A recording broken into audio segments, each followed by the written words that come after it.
Hi everyone, ఈరోజు మన ఛానల్లో బ్రెడ్ హల్వా ఎలా చేసుకోవాలో సింపుల్గా చూద్దామండి. ఇప్పుడు మనం బ్రెడ్ హల్వా ఎలా తయారు చేసుకోవాలో మనకు చూద్దామండి. బ్రెడ్ హల్వా కావాల్సినవి బ్రెడ్ తీసుకున్నానండి, మిల్క్ బ్రెడ్ తీసుకున్నాను. ఈ మిల్క్ బ్రెడ్ ఇలాగా 10 సీట్లు లాగా తీసుకున్నానండి. ఏంటంటే ఒకరోజు మనం ముందుగానే తీసుకోవాలండి. మనం డ్రైగా ఉంటే మనకి ఫ్రై చేసుకోవడానికి ఆయిల్ కూడా ఎక్కువ పీల్చదండి, మనకి ఈజీగా అయిపోయింది. అందుకని నేను ఇలాగా ఒకరోజు ముందు డ్రై అయిన బ్రెడ్డే తీసుకున్నానండి. ఏంటంటే మనం ఇప్పుడు ఈ సైడ్లో ఇట్లాగా ఇవి మొత్తం తీసేసుకోవాలండి, సైడ్లో ఉంచకూడదు. ఈ సైడ్ అంతా మనం ఇదే విధంగా అన్నీ కట్ చేసుకొని పక్కన పెట్టుకోవాలండి. నేను ఇలాగా కట్ చేసుకొని పక్కన పెట్టుకుంటున్నానండి.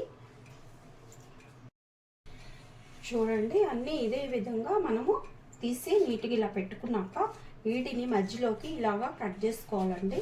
కట్ చేసుకొని అన్నీ మొత్తం ఇదే సైజులో ఇలాగా నీట్గా మనం ఫ్రై చేసుకోవటానికి ఈ బ్రెడ్ ముక్కలన్నీ నీట్గా అన్నీ ఇలాగా కట్ చేసుకొని ఇలా ఉంచుకొని ఫ్రై చేసుకోవటానికి ఇలాగా పెట్టుకోవాలండి. స్టవ్ వెలిగించి ప్యాన్ పెట్టి మనము ఇప్పుడు ఆయిల్ పోసేసుకోవాలండి. ఆయిల్ పోసేస్తున్నాను. డీప్ ఫ్రైకి ఆయిల్ వేడెక్కినాక బ్రెడ్ ముక్కలు డీప్ ఫ్రై చేసుకున్నామండి. ఆయిల్ వేడెక్కిపోయిందండి. మనము వేయించుకున్న ఏంటంటే త్వరగా ఏగిపోతాయండి. కళాయికి ఎన్ని పడతాయో అన్నీ వేసుకొని వేయించుకున్నామండి.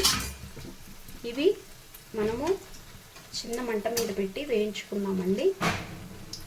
మనకి బ్రెడ్ హల్వా కావాల్సిన మన కలర్ని బట్టి ఉంటుందండి. మనము కలరు చూసుకొని వేయించుకోవాలండి. ఇలాగ వేగిపోతే చాలండి. ఇవి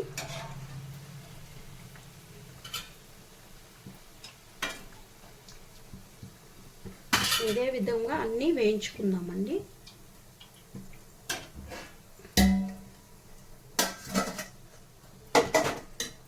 మళ్ళా ఇలాగా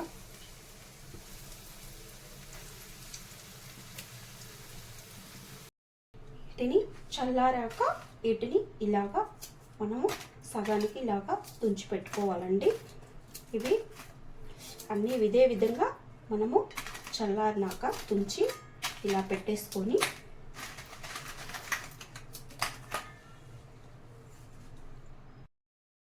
ఇప్పుడు మనం ఏం చేద్దామంటే స్టవ్ వెలిగించి ప్యాన్ పెట్టేసి డ్రై ఫ్రూట్స్ వేయించుకోవటానికి ఇదిగండి నెయ్యి వేసుకున్నాము.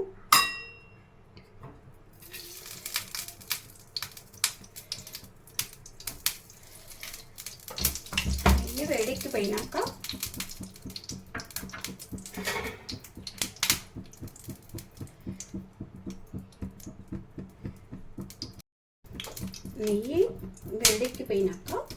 ఇదిగండి డ్రై ఫ్రూట్స్ వేసుకున్నాము. కొంచెం బాదం, జీడిపప్పు వేసాను, కొంచెం బాదం, ఇవి కొంచెం వేయించుకున్నామండి. ఇవి బాగా మాడకూడదండి. ఇవి మాడకుండా ఇలాగా దగ్గర పడ్డదాకా ఈ జీడిపప్పు, బాదం పప్పు చిన్న మంట మీద ఈ వెన్నలో వేయించుకొని ఇదిగోండి కిస్మిస్ ముందుగానే వేస్తే అవి కలరు చేంజ్ అవుతాయని లాస్ట్ని లాస్తున్నానండి.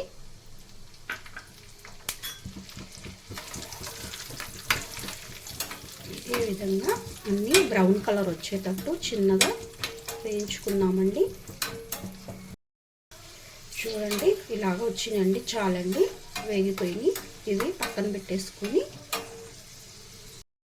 ఇప్పుడు ఒక ప్యాన్ పెట్టుకొని ఇదిగండి ఆ బ్రెడ్ ముక్కలకి నాకు ఈ గ్లాసు 300 సుమారు పంచదార వేసుకున్నానండి.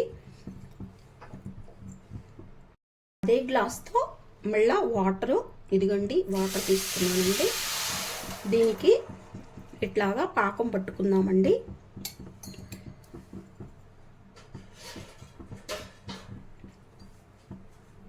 పాకం ఏంటంటే దీనికి తీగ పాకం అట్లాగా ఏమి ఉండదండి. మనము గులాబ్ జామ్ పాకం లాగా పట్టుకోవటమేనండి. ఇదిగండి కరిగిపోయింది పంచదార. ఒక గ్లాసు పంచదారకి గ్లాసు వాటర్ పోసానండి. ఇదే విధంగా మనము కరగనివ్వాలండి. దీనికి ఏంటంటే తీగ పాకం అలాగేం అవసరం లేదండి. దీంట్లోనే యాలకులు 4 వేసానండి. అవి కూడా మనము పాకము జిగట పాకం వచ్చే వరకు కలుపుకోవటమేనండి.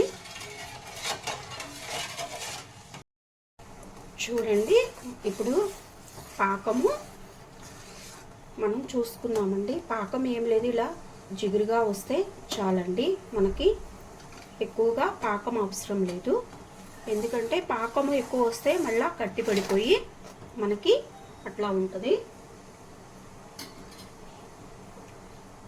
ఇప్పుడు మనము ఇవి వేయించి పెట్టుకున్నాము కండి. ఈ పాకంలో వేయించేసుకున్నాము. చిన్న లో మంట మీద, చిన్ని మంట మీదే ఇది వేసుకోవాలండి. మంట పెద్దగా పెట్టకూడదు. ఇవన్నీ ఇలాగా మనము మెత్తగా వచ్చే వరకు వేయించుకోవాలండి. అన్నీ వేసినాక చిన్న మంట మీద వీటిని ఇలాగా మనము పాకానికి పట్టించాలండి.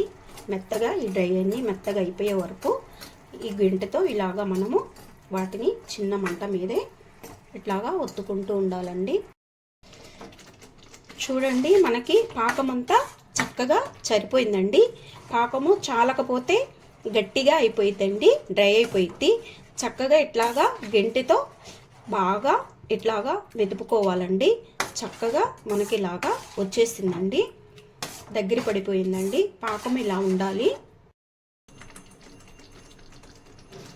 ఇప్పుడు పాలు కాచి చల్లార్చినవి ఒక గ్లాస్ తీసుకున్నానండి. పాలు మనకి ఈ బ్రెడ్ హల్వా ఏంటంటే ఎక్కువ పాలు పట్టవు. అందుకని నేను ఒక గ్లాసు చల్లార్చిన పాలు వీటిలోకి తీసుకొని పోస్తున్నానండి. మనకి మంట లో పెట్టాలి పెద్దగా. మనకి దగ్గర పడిపోయిందంటే బ్రెడ్ హల్వా. మనం ఇప్పుడు ఏం చేద్దామంటే ఇందాక వేయించి పెట్టుకున్నాము కదా, ఇలా డ్రై ఫ్రూట్స్ స్టవ్ ఆఫ్ చేసేసి వేయించేసుకున్నామండి. ఇవి కూడా డ్రై ఫ్రూట్స్ స్టవ్ ఆఫ్ చేసేసి ఇవి వేసుకున్నామండి. వేసుకొని ఇవి ఇలా కలుపుకున్నామండి. అంతేనండి, బ్రెడ్ హల్వా అయిపోయిందండి. మనకి ఇలాగా దగ్గర పడిపోయి అంతా చూడండి. ఇంతేనండి బ్రెడ్ హల్వా ఇప్పుడు మనకి తయారైపోయింది. చాలా సులభంగా, సింపుల్గా, టేస్ట్గా మనకి చేసామండి. నచ్చిందా ఫ్రెండ్స్? నచ్చితే లైక్ చేయండి, షేర్ చేయండి, కామెంట్ చేయండి.